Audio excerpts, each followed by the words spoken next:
Hello students, myself Veena Sharma, Associate Professor, Department of Botany, SPC Government College Ajmer. हमने अभी ecological factors के बारे में हम पिछले कुछ दिनों से चर्चा कर रहे हैं और इकोलॉजिकल फैक्टर्स में हमने क्लाइमेटिक फैक्टर्स और एडेफिक फैक्टर्स के बारे में पढ़ा। आज हम बायोटिक फैक्टर्स के बारे में कुछ बात करेंगे।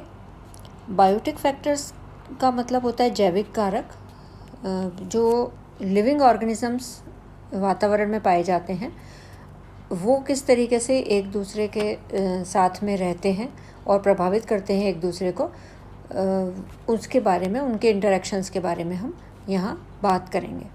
तो प्रकृति में कोई भी ऑर्गेनिज़म, कोई भी जीव स्वतंत्र रूप से नहीं रहता है। सभी चाहे वो प्लांट्स हों चाहे एनिमल्स हों, सभी प्लांट्स और एनिमल्स नेचर में एक दूसरे के साथ रहते हैं, एक दूसरे को डायरेक्टली इनडायरेक्टली प्रभावित करते हैं।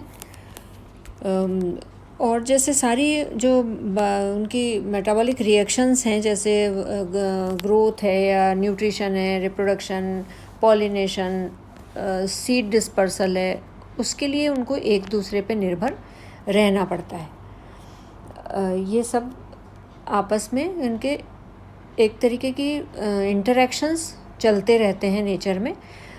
और ये जो इंटरेक्शंस हैं वो कई बार एक ही तरीके के पौधों के बीच में हो सकते हैं, जिसे हम इंट्रा स्पेसिफिक इंटर रिलेशनशिप्स कह सकते हैं, और कई बार ये दो अलग अलग तरीके के वंशों के मध्य में या स्पीशीज़ के बीच में होते हैं। तो डिफरेंट टाइप की स्पीशीज़ के बीच में होते हैं, तो इनको हम इंटर स्पेसिफिक या इंटर जेनेरिक इंटर रिलेशनशिप या इंटरेक्शंस कहते हैं।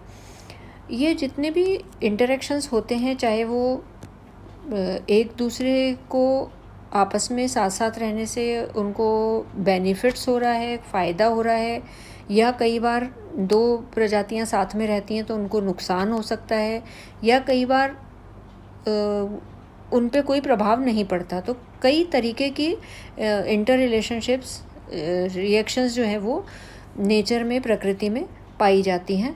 और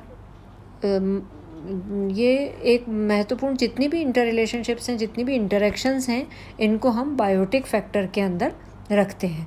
और इसमें यहाँ पे ह्यूमन बीइंग भी, जो मानव है, वो भी एक बहुत महत्वपूर्ण बायोटिक फैक्टर हो जाता है, क्योंकि वो प्लांट्स और एनिमल्स के साथ में उसकी भी प्रतिक्रियाएं, अंतरक्रियाएं चलती रहती हैं। तो सारे प्रकृति में जैसे सारे जीव हैं, वो अपनी आवश्यकताओं के लिए एक दूसरे पर निर्भर रहते हैं और इस तरीके के रिलेशंस बनाए रखते हैं। सबसे पहले जो डी बेरी थे, उन्होंने 1879 में डी बेरी ने इस सारे रिएक्शंस के लिए, इन सारे जो जीवों में सह संबंध होते हैं, इनको बताने के लिए उन्होंने जो नाम दिया था वो सिम्बायोसिस, इन तरीके के रिलेशनशिप को कहा था। इसके बाद में क्लार्क ने बताया कि जो सिम्बायोसिस शब्द है, सहजीवन, उसको तभी अपन प्रयोग में लाएं जब जो दो पॉपुलेशंस हैं, दो तरीके के ऑर्गेनिजम्स हैं, वो साथ साथ रह रहे हैं और एक दूसरे को लाभ पहुंचा रहे हैं या बेनिफिट दे रहे हैं और किसी की हानि उसमें नहीं हो रही है। तब इस तरीके को उन्होंने नाम दिया कि इसको सिम्बायोसिस कहा जाए। और अगर दो ऑर्गेनिजम्स के या दो स्पीशीज़ के साथ में रहने से किसी एक स्पीशीज़ को नुकसान पहुंच रहा है, तो उन्होंने इसके लिए नया टर्म दिया, एंटागोनिज्म। तो ये उन्होंने दो टर्म बताई कि सिम्बायोसिस और एंटागोनिज्म शब्द का इस्तेमाल किया जाना चाहिए। इसके बाद और बाद में हैस्केल ने भी ये बात बताई और होल्डर ने भी कहा कि जितनी भी रिएक्शंस हैं आपस में, रिलेशनशिप है, चाहे वो दो पॉपुलेशन कोई सी भी हो, प्लांट एनिमल हो, प्लांट हो, एनिमल हो, तो इन रिएक्शंस को अगर उनके बीच में उन्होंने इसको कुछ सिंबल से स्पेसिफाई किया। जैसे अगर वो ज़ीरो है, मान लो ये यहाँ पे पॉसिबल जो कॉम्बिनेशन है वो zero plus and minus two give different kinds of interactions, जहाँ पे जीरो जो है वो बता रहा है कि दो पॉपुलेशन के बीच में कोई भी महत्वपूर्ण इंटरेक्शन नहीं है और वो इंडिपेंडेंटली वो पॉपुलेशंस वहाँ पे ग्रो कर रही हैं। पॉपुलेशन मतलब स्पीशीज़ हैं या ऑर्गेनिजम्स हैं, उनसे हमारा यहाँ पे तात्पर्य है।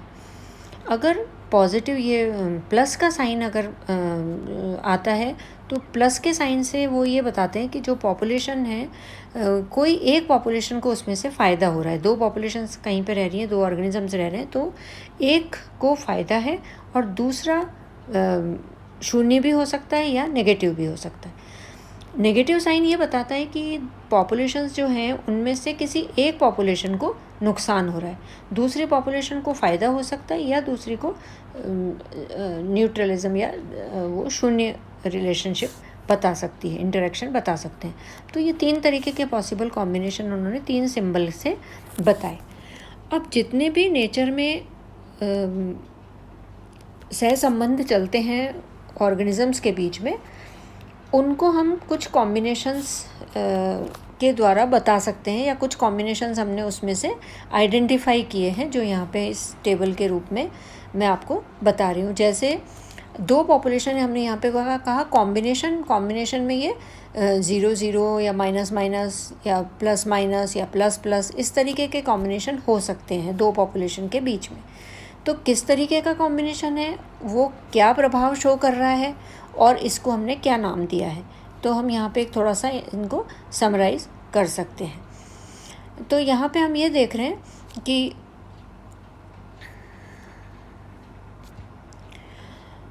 जो कॉम्बिनेशन है अगर वो 0-0 आता है तो 0-0 आने की मतलब है कि जो पॉपुलेशन है वो प्रभावित नहीं हो रही है एक दूसरे से और वो आपस में इंडिपेंडेंटली ग्रो कर रहे हैं। इसको उन्होंने नाम दिया न्यूट्रलिज्म। अगर सपोज़ 2 पॉपुलेशंस हैं और दोनों एक दूसरे को ऋणात्मक रूप से प्रभावित कर रहे हैं और दोनों की वृद्धि पास ग्रो करने से रुक रही है, तो ऐसे रिलेशनशिप को उन्होंने कंपटीशन नाम दिया।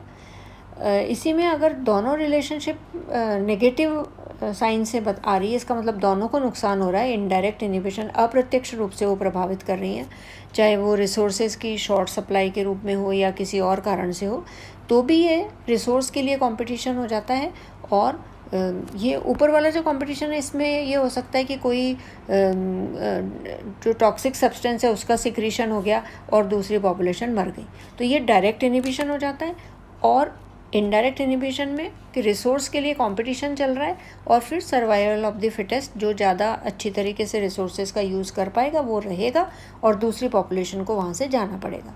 तो ये कहलाता है इनडायरेक्ट इनहिबिशन, और इस इंटरेक्शन का जो टाइप है वो कंपटीशन कहलाएगा।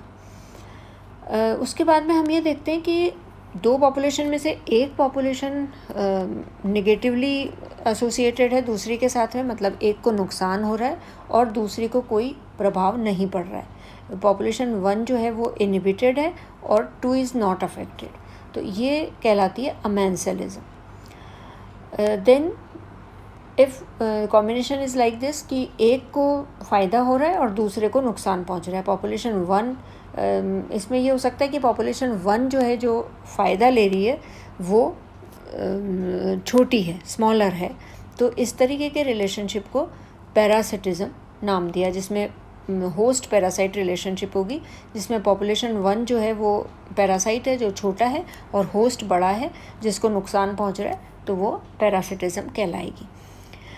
इसके साथ ही ऐसी भी रिलेशनशिप हो सकती है, ऐसा कॉम्बिनेशन हो सकता है कि जो एक पॉपुलेशन को फ़ायदा है दूसरी को नुकसान है, लेकिन दूसरी वाली जो पॉपुलेशन है वो छोटी है और पहली वाली जो पॉपुलेशन है जिसको फ़ायदा हो रहा है वो साइज़ में बड़ी है दूसरी पॉपुलेशन से।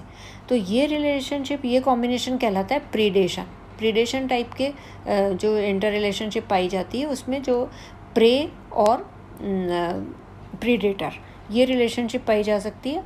तो जो प्रे है वो छोटा है पॉपुलेशन 2 और प्रीडेटर जो है वो बड़े साइज़ का है, जिसको फ़ायदा हो रहा है वो पॉपुलेशन 1 है और उसको वो फ़ायदा उठाते हुए दूसरे को नुकसान पहुंचा रही है।